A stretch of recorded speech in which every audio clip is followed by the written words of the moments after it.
It's Neil with you, the Wednesday edition of 2020, a conversation. Shortly, we'll open our talkback lines and you might like to make a contribution today.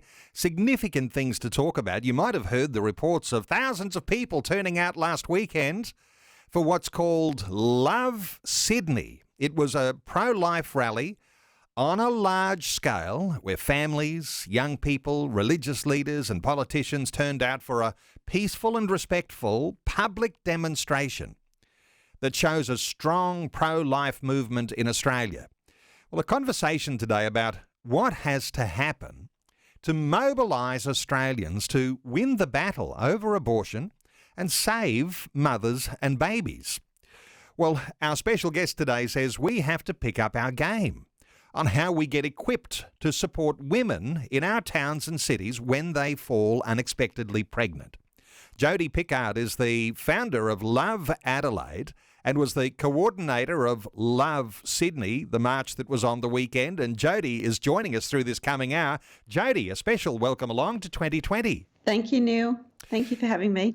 Jodie, just give us some insight here to the march in Sydney. It hasn't been a regular thing that there's been like a march for the babies, like you've seen in some other states and capital cities, the March for Life. This one here, the Love Australia March, how do you reflect on what happened at the weekend? We're delighted with the turnout. It was our first time of having one of these events in Sydney. It's not the first time that New South Wales and Sydney have had pro-life rallies. In fact, the Catholic Church do one as well each year. So we're hoping to even be able to speak to them and join together. But it's been quite a while since anything's really happened since 2019 and the Up to Birth abortion bill was passed in New South Wales. And I think there has been several organisations that were hoping to do something. And we had one organisation, which was the Evangelicals for Life, that approached us. The head of that is Reverend Peter Barnes. And so they were asking for help as to how to run an event like this. They had seen what we've been doing in Adelaide. So we started communicating with them and one thing led to the other, and it just made sense that they really did need more help than just a few guidelines. And so we've expanded to become Love Sydney. Interesting as you draw a little differentiation here and say the Catholics have done this and now the Protestants are really, hitting their stride on getting these marches on the streets. This is one of those issues, isn't it? Catholics and Protestants are on the same page. They might do some different things, worship styles and different traditions and such things, but when it comes to the value of human life, that life starts at conception in the womb, there's no difference. This is a biblical position. I often say thank God for the Catholics who really are so strong in such incredible pro-life issues. But what are your thoughts on the way that people can unite around this issue? Well, that's one of the things that, particularly in Adelaide, and we're hoping it's not just something unique to South Australia, but we have really united. Maybe because we are smaller and we all have to do everything together, otherwise we really do not get any significant numbers together. But at the Walk for Life in Adelaide, I think because we started it as a demonstration against the Up to Birth abortion bills in Adelaide, we have every church denomination very strongly. The Catholic and the Orthodox churches are there. They actually advertise the event very strongly through their communities. And then, of course, the Protestant churches are all on board as well. So I can confidently say that every single denomination comes to that event. And in Sydney, it also was, from the people that I spoke to on the ground afterwards, I met some Catholics, I met Baptist, I met some people from the ACC churches. It really was quite broad as well. And we actually went into this fairly quickly. There wasn't a lot of time to do a lot of advertising. And the Greek Orthodox Church and both the Maronite Church had significant things on this last weekend with international dignitaries over. And both of those churches were part of the huge rallies back in 2019, particularly the Maronite Church. So they've already said to us that they definitely want to be involved. Unfortunately, the timing wasn't great. So we really can see that even next year with communication, better communication, and checking with everyone if there is any other major church events on, that we could also include those big communities as well into the event. Interesting, isn't it, that when you're talking to the leaders seem to understand the biblical foundation, the value of human life in the womb, and leaders can agree together, and yes, they want to support all sorts of fabulous initiatives like these marches and demonstrations on the streets. It's got to go a step further, though, hasn't it? It has to be ordinary people who are a part of churches. Maybe they're just warming the pew on a Sunday in some sense and wondering, is this all there is to my faith? Somehow or other, it's got to translate into mobilising those people who are already, in some sense, you've got the leaders waving the flag and cheering them on, but you've got to get people out of the pew and onto the street or into some way that they can make some difference. Getting ordinary people involved, this is a challenge, isn't it? Well, it is a challenge, and it goes actually both ways. It goes from some of the more hierarchical churches are speaking down, but we're also finding there are many churches who the leadership are not speaking, and it's actually from the grassroots up. So we've actually got a mix of both those two things happening that we've witnessed, and this is where we need to be able to give people things that they can do. We've got this idea that being spiritual, or the best thing we can do is become a pastor to, advance the kingdom. But we're all kings and priests every single day in everything that we do. So it's activating people to be able to get involved in the pro-life message. There's something for every one of us to do in this, whether it's boldly out the front, or it's even just talking about this to your family, talking about it to your work colleagues or your university, classmates, or, high school classmates. Let people know your stand. Don't be afraid to say that you are pro-life. And if they are not necessarily on side with the most extreme cases. And so how do we speak back into that as Christians in a loving way? This is one of the things that we hope to even equip people with some videos.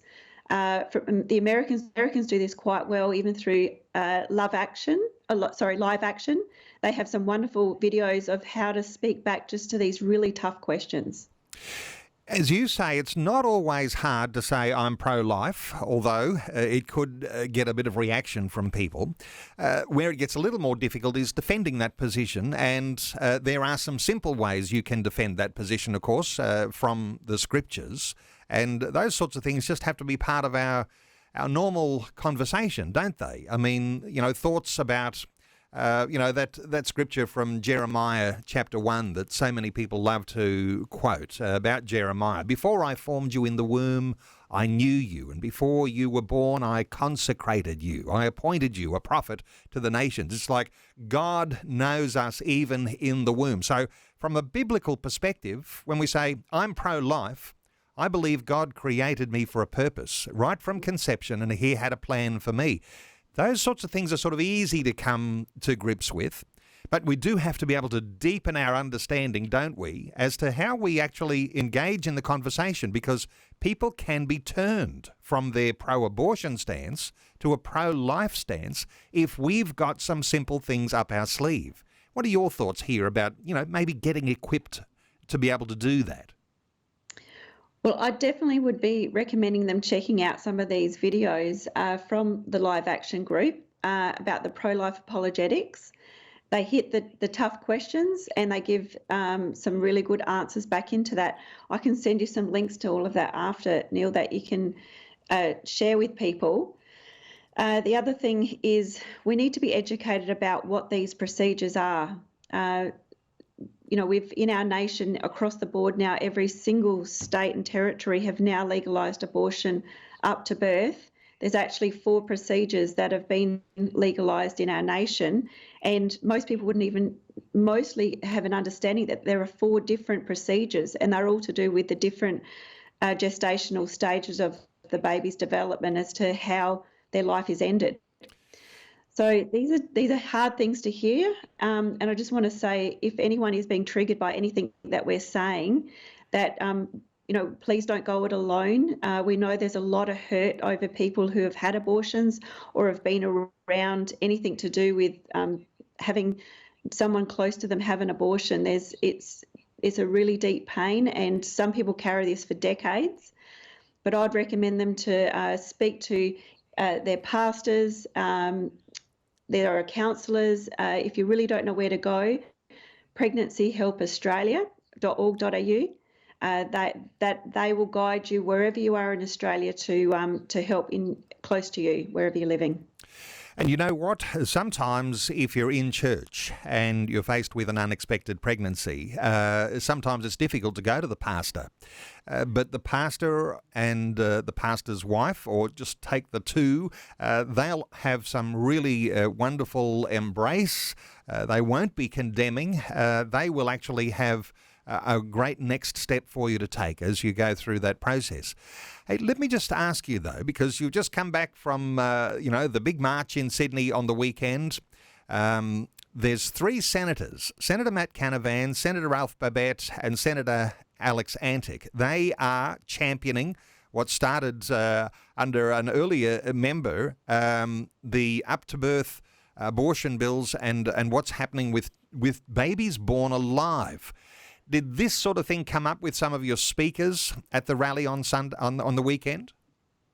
Yes, it did, significantly, because we had Senator Babbitt as one of our speakers, which was really wonderful. And he is learning a lot fast by being around us about what's going on in this space. When he first heard about the Babies Born Alive bill, he wanted to be involved. And so he became a co-sponsor of that with the other 2 senators. And from that point, he's been really learning a lot about what's actually going on across the whole spectrum of the abortion issue in Australia. And, I've actually, he spoke at the Love Adelaide Winter Ball just in July. And before he spoke, fortunately or unfortunately for him, we actually premiered a movie, a short film that we've actually created, which is called I'll Speak For You, which is a story based on true events of women who have had an abortion. And this is this woman in the story going through what's happened to her since the abortion, and then leading her to seeking help for how she's feeling.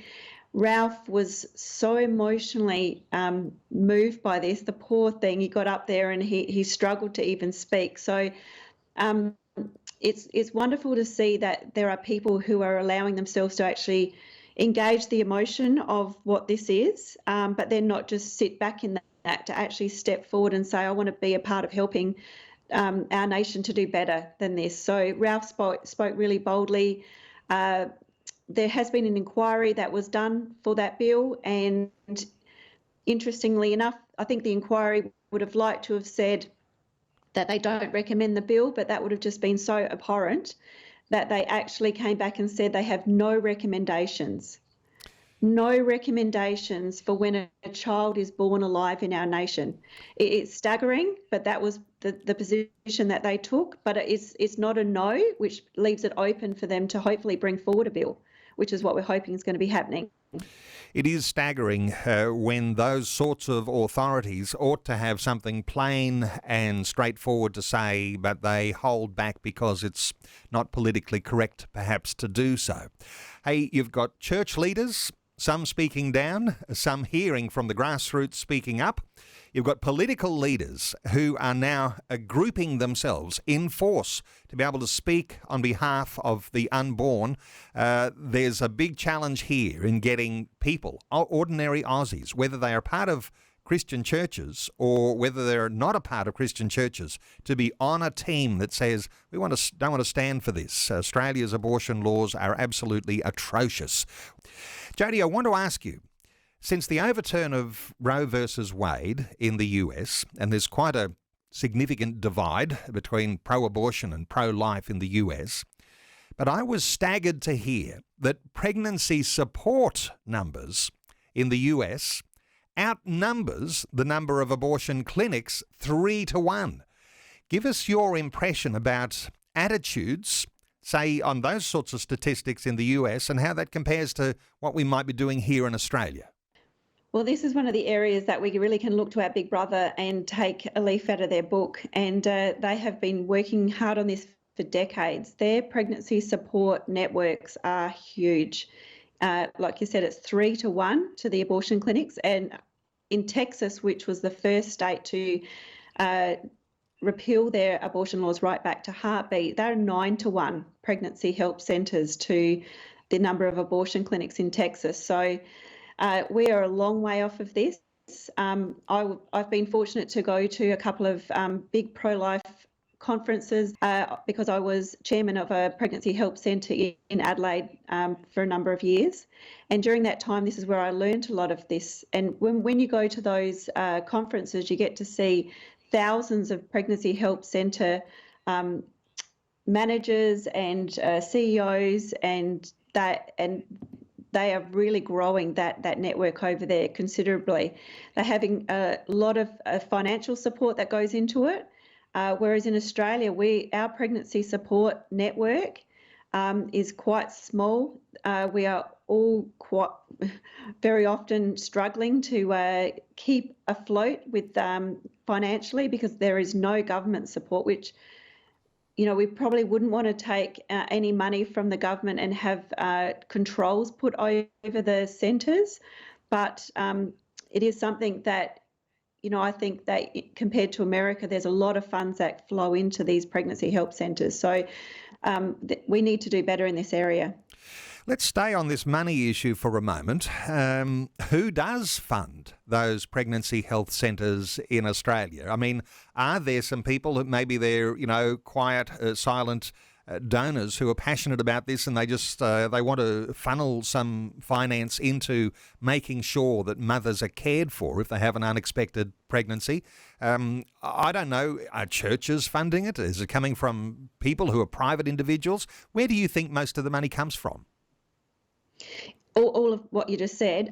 From my experience of being chairman at Genesis Pregnancy Support in Adelaide, we had initially not a lot of donors, but we had one significant donor.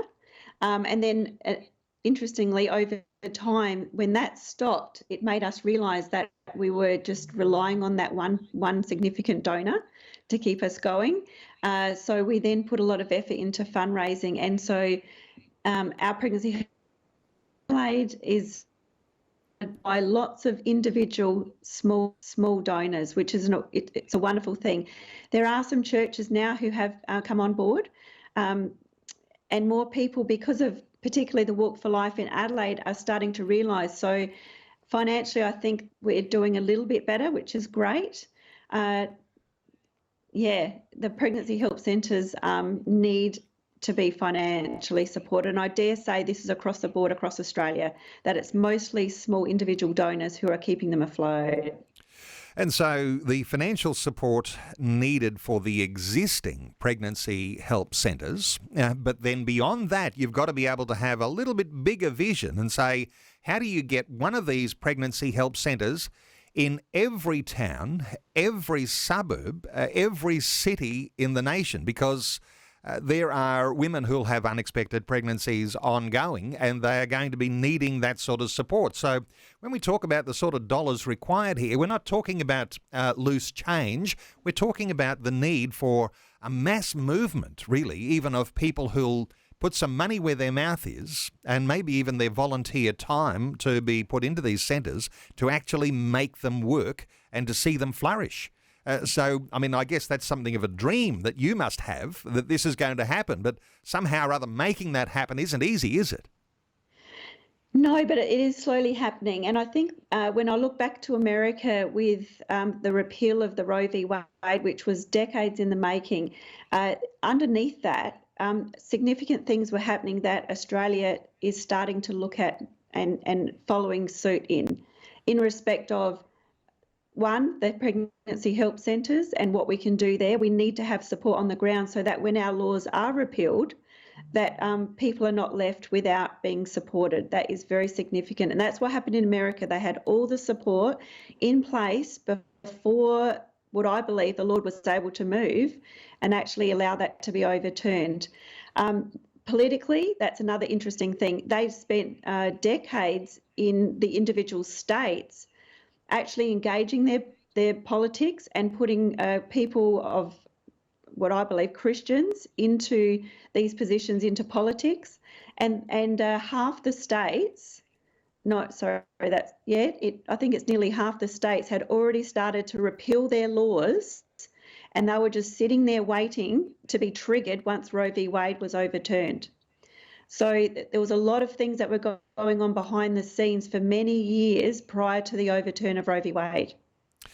If you were saying on balance, which is the biggest need right now, to fund those laws being repealed, and again, people will say, oh, they're so entrenched in Australia now, you've really got to look towards some sort of incremental changes that have got to happen over years. But on balance, the funding of pregnancy help centres in every town and city. What's the most important? Or both of these have to work. It's like the planets have to align to really give real momentum to a movement to save babies and mothers. Well, they do, because most of this, well, and all of it in actual fact is run on voluntary efforts. So even Love Adelaide, and which is now the Love Australia board, all of us are completely 100% voluntary. And this, I know going forward, like I've been able to give my entire time into this. Over COVID, my job's kind of changed and I was able to work full time in this. And now we've decided as a family that I'm not going back to paid work, that this is my paid work, even though I'm not being paid. And this is our gift back into the ministry. But we know for it to go beyond me leading it and me putting my time into it, it needs to get beyond that, and we will need funding for it to go across Australia. It's a huge effort that we put in as volunteers, and we're hoping that people will see that, because we can't get the tax deductibility, Neil. This is the interesting side of it. Because we have got a connection to speaking politically, we cannot get those tax deductibility status. So that makes it a little bit trickier for people wanting to donate to us. They do donate to us, but a lot of people with businesses would like to get the tax deduction for their donation. And so that's where the pregnancy help centres, many of them, I believe that all of them do have that. So that's wonderful. That's a great place for them to put their money.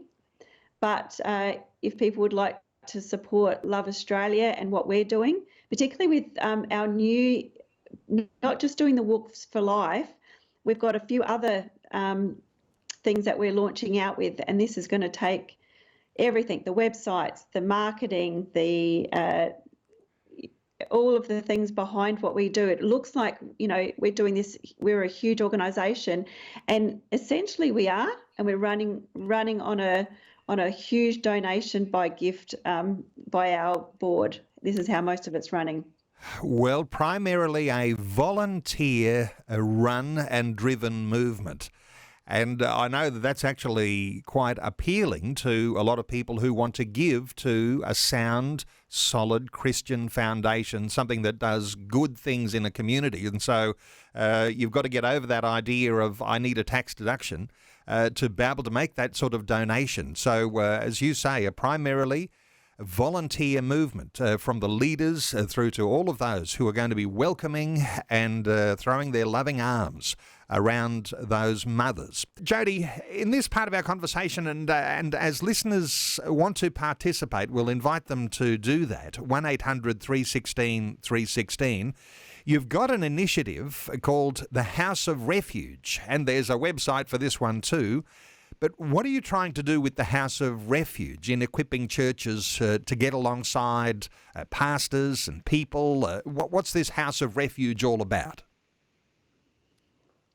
Well, it's not one place. The House of Refuge is the houses of churches. It's all churches, in actual fact, can become a house of refuge. I actually saw this model happening in the US when I was over there about a year ago, and I heard about what they were doing through a ministry that Love Adelaide actually is affiliated to, which is called Love Life. They started in Charlotte, and now they're also going all over America. They're now Love Life America. But what happened for them was that there was a study done by CareNet, and they actually spoke to over 1,000 women who had had an abortion, and they were asking them questions, very direct questions about why they had an abortion and the connection back to churches. So they were asking them, and they found out that 40% of women who had had an abortion were attending church once a month at the time that they had their abortion.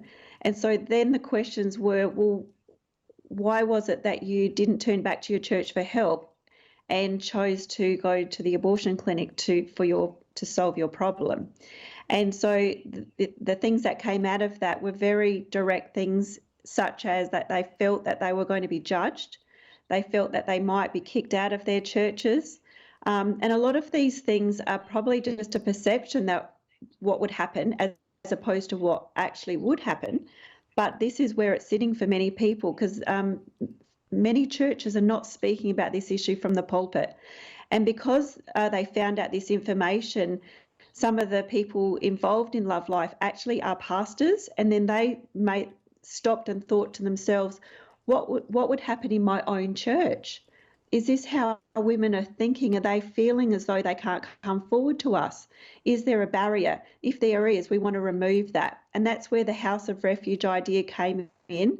What it is basically equipping the church to be able to speak about the issue from the pulpit by the pastors. This presumption that is there's a stigma, I think, that the church is judgmental, because the church does talk about, appropriate relationships and marriage and saving yourself for marriage. And clearly, it doesn't always happen in the way that the church might like to think that would happen. And I think people might be a little bit, surprised by the statistic too. 40% of women were attending church at least once a month when they had an unwanted pregnancy. There's all sorts of challenges there. But you've got to get over this big, big, big challenge, haven't you, that the church is somehow rather judgmental, and that the pastor might be judgmental if they become familiar with your circumstance. How do you work on that, Jodie, this judgmental image that the church has? Well, there's a statement that goes along with becoming a House of Refuge church, and the idea is that this statement is read from the pulpit at least twice a year. And it's a beautiful statement. You can look it up on the houseofrefuge.org.au website. But essentially, it starts off by saying this is for anyone who's here, who's a member of the church, or anyone you know, if you're visiting. We want to speak to you about if there's an unplanned crisis pregnancy. We want you to know that being pregnant is not a sin. Now, when I first heard that, I had to stop in my tracks because of the fact that there could have been a situation that was sinful that led to that person being pregnant. But being pregnant is not a sin. In fact, it's a blessing. And the child that's being knitted in your womb is a blessing and a gift. And so this is where it starts. And then it talks about what we will do as a church and what we won't do as a church, very specifically talking about that we will never judge you or gossip about you. We're here to help you. We would not allow for the family of God to hurt each other by words or actions, something along those lines. You'll have to look at the statement exactly. And then it says what we will do, which is everything. We will do everything in our power to support you to carry this child and to be able to be a parent to this child. So there's a lot of support around that. Then it finishes in the speaking about if you've had an abortion, please know that there is support here. Please come and speak to us, or you can confidentially, go to, say, Pregnancy Help Australia, but don't go it alone. So what we've found when this happens, so we're actually so early stages of this, is that we actually have only got one church that has not officially done the statement, but basically done it in their own way. And I was a part of being there that day, and I was speaking as well. And when we spoke along those lines about making a safe space for women to be able to come forward if they've had an abortion, in this particular church, we actually had two women who came forward for prayer who, for the first time, the pastors had no idea. They actually came forward for prayer to say that they'd had an abortion, and they wanted to have prayer for that, and they wanted to start their healing journey. So this is what will initially probably happen, is that we know that 1 in 3 women in Australia has had an abortion in their lifetime, as they will have in their lifetime. So we've got decades and decades worth of hurt now in our churches, and we need to make a safe space to start healing the body of Christ. And it's not just the women, men as well. There's many men who are just as hurt by this. So how you turn attitudes of your local church, and we're talking someone else's local church, your local church, is that something has to come from the pulpit, has to come from the leaders. It's not just something that sits around in a little group somewhere.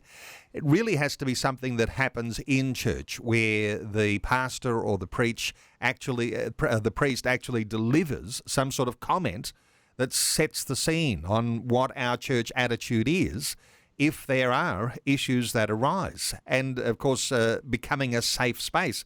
And no doubt this would happen over time. Did you say the wording that you've got is on your website? Listeners can actually access that and perhaps pass it on to their leaders? So which website is that one on? houseofrefuge.org.au. Okay, houseofrefuge.org.au, and we'll give that website again before the end of our conversation. But let's talk about a house of refuge. So if your local church, in your local community, in the town that you live in or the suburb you live in right now, wants to do something, how hard is it to get something like this started? You might start with the idea that one person has, and they're getting a little bit equipped, and they're going to approach some other people and saying, I've got this idea. What do you do to get started here, Jodie? Okay, so it's very, very simple. The way that when somebody was speaking to me about how to explain this, the only way I can explain it is a little bit like the Alpha course, in that the Alpha course comes in and it equips in a certain way to help explain what the gospel is. The house of refuge, the church becomes the house of refuge, and we equip the church to be that. So this is not about giving another job to the pastors and the leadership of the church. In actual fact, the idea is to actually come alongside them. And basically what we need is somebody to be the rep for the house of refuge that Love Australia is working with. We will help to do some basic training, pro-life training around what the apologetics are, what basic counselling skills, that type of thing. So they feel somewhat equipped to be able to speak to people in these situations. So they are the go-between, is the rep. And basically you just get started by allowing the church to hear about it. And then if there are unplanned crisis pregnancies that arise in the church, what we're also looking for is somebody to become a mentor. And a mentor we don't believe it should be the rep. It could be, but it's better because that job, if they become a mentor to somebody, they're basically coming alongside them during their pregnancy. They are like a mother figure to that person who maybe doesn't have their own support in their families. And, they're the type of person who will start sharing about. So what we're seeing now is there are whole generations that have never witnessed how to parent or how to do the general mothering skills that we've generally witnessed down through the generations. And there's such brokenness now in our homes that what would be something that you witnessed as a teenager through the family of just even how to hold a baby properly, how to settle them at night, their routines, the type of food and how to move through the different stages. These things are being lost to our communities. And so this mentor person is the type of person who has these skills and can come alongside a new mum and help to guide her through her pregnancy, and then however long she needs her after that. And so we're not talking about just one person appointed here in a local church. What you really need is to have a group of people, and I'm presuming, and I think it's obvious, these need to be women and potentially some older, experienced mother women, or those who've gone through facing their own crisis pregnancy. But you need to have a group of people, and then you somehow or other have to agree on which direction you're going. Is this where you can provide some support too? Because, how do you get something like this started? Because you don't want to start something and then it fizzles in a few months, because this has got to go on. This has got to be something you can sustain. We might talk about how you do that too, but by just getting something started, you've got to think about it for a long term, haven't you? You've got to get something up and functioning. Absolutely. Yeah. So we've actually taken the resource guide from the US model and we have Aussieized it. We do have a lot of similarities with America, but we do have our own cultural context in Australia in the way that we go about things. And so we've got our little team sat down with what they were doing, and actually we've pulled it apart and we've created our own House of Refuge resource guide. So churches, if they will come, when they come on board, we will send them this resource guide, and then we'll work through with them what that is. It's very self-explanatory. And no matter where they are in Australia now, we have the wonderful access to things like Zoom, so we can have meetings with people and get them going. But it's also we want to be fairly open with it in the respect that different churches had different contexts in the way that they are. So we've got little community churches all the way through the big, large, mega church kind of scenarios. And so what would be happening in a very big church would be quite different to the very small church. So we don't want to say they're exactly to this open-handed thing, in the respect that what needs to be definitely kept in the whole program is that it must be spoken about from the pulpit at least twice a year. You need to have a rep in place. And if that's all that you've got initially, that's enough to get started. We do need to start to think about who your mentor person's going to be. But if you don't have people putting their hand up initially to be mentors, we believe you can still start this, because we need to get going. Sometimes if we wait until we've got all the ducks lined up, we're waiting too long. We need to just start. And sometimes when the need arises, so does the person. That's just kind of how it works. So I would not be too concerned if you didn't have somebody who is willing to become a mentor straight away. But if it's on your heart right now and you think, I could be that rep for the House of Refuge in my church, and I think my pastors would be on board and we can start a conversation with them to think about it, that would be enough to start this in a church. That is wonderful. The mentor space doesn't need a lot of infrastructure around it as you start. You start with what you have in your hand. So the mentor space might actually be your living room, but important, no doubt, for some churches, and I guess this is where the little church, big church difference might be, that there might be some sort of dedicated space in a big church environment so that there's something that's visible and on display that you can get help here if you need it. This is the sort of difference, and I imagine that, if the living room is your mentor space at the start, you might have some sort of vision for growing that into something then that might be more useful throughout your broader community. Is that the way you see things happening and developing? It definitely can be like that. Part of the job of the rep in Adelaide, we can really guide this because we know exactly what's available as far as you don't have to have everything at your fingertips in the church. It's about then connecting back to the pregnancy help centres. So if you know where a pregnancy help centre is and if it's close by, that is a huge part of the connection. So it's bringing that that family to the resources that are already available in your city. There might be secondhand baby shops. There'll be access to getting baby equipment for free if they really are struggling financially. That type of thing happens at a pregnancy help centre. So part of a rep, if you're anywhere else in Australia, part of your job will be to do some sourcing and get out there and find, where's our closest pregnancy help centre. If not, you can speak to Pregnancy Help Australia and find out, how to connect. And if there's nothing around, well, that's where we really are going to be pulling from the community. You might be asking for help for people who are finishing up with their baby equipment. Are you willing to donate that cot, that pram, some clothes, that type of thing? So we really need to be all working together. And it might be back to the Pregnancy Help Centre. It might be working within your own church. A lot of this is really basic stuff. It's just a matter of communication.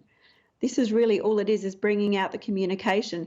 And then on the other side of it with the women who are, not just women and men who have been hurt by abortion and they need support to be healing, the pregnancy help centres, many of them have post-abortion counselling. And if not, Pregnancy Help Australia can guide that over the phone as well. So that's something that, because sometimes the pastors, they can help with this, but sometimes they might actually need to be speaking to someone who has some really deep understanding around the counselling side of post-abortion grief. There's a thought here that somehow or other specialising a little in an area that you could really see yourself excelling in as part of your local church. And not everyone fits in every department, but there are some people who are specially qualified, and it might just be because of your own experience or your own empathy for younger women who are going through the challenges in their lives that you can get involved in.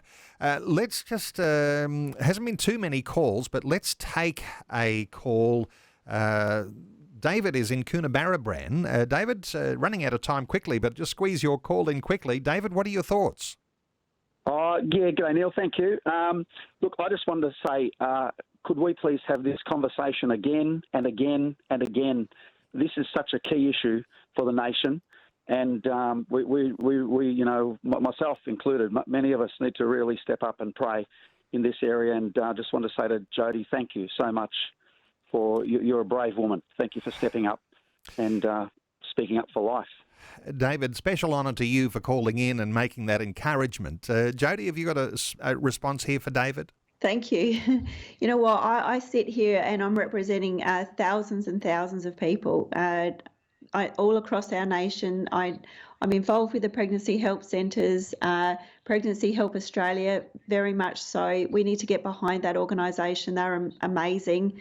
The president, Lara, is a good friend of mine, and there are people all over our nation who are on the ground who you don't even know are doing this work. It's something that doesn't get recognised very much at all, but it's really, really it's an essential part of caring. This is something that the churches were used to always do, and for some reason it's kind of gone away from the church, but it needs to come back to the church.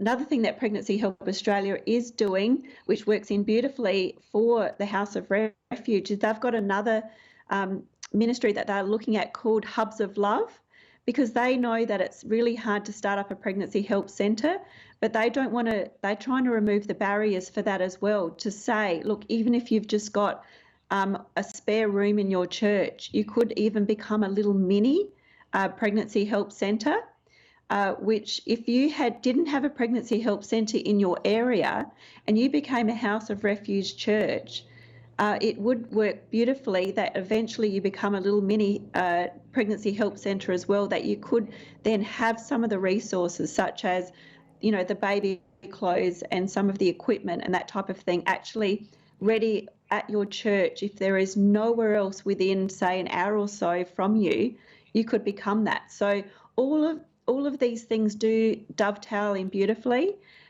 We would love to see this happening all across Australia, and then we would be well positioned to then have the political side of it hit the law and start repealing our abortion laws, because it does make a difference. When the laws are retracted, the abortions numbers go way down, way down.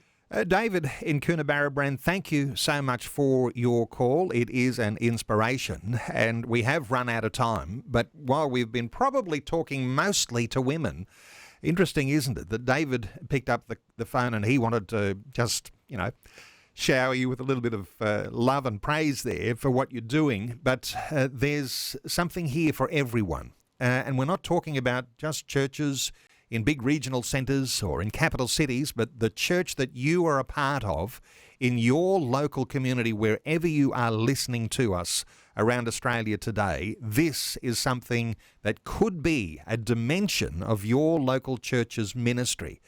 And I'm going to give you a number of websites here, and I'll stand to be corrected if I get any of these wrong, because there's a number of these. The House of Refuge website, houseofrefuge.org.au. The short film that Jodie mentioned, which will be an inspiration if you watch this, I'llSpeakForYou.com. So ILLSpeakForYou.com.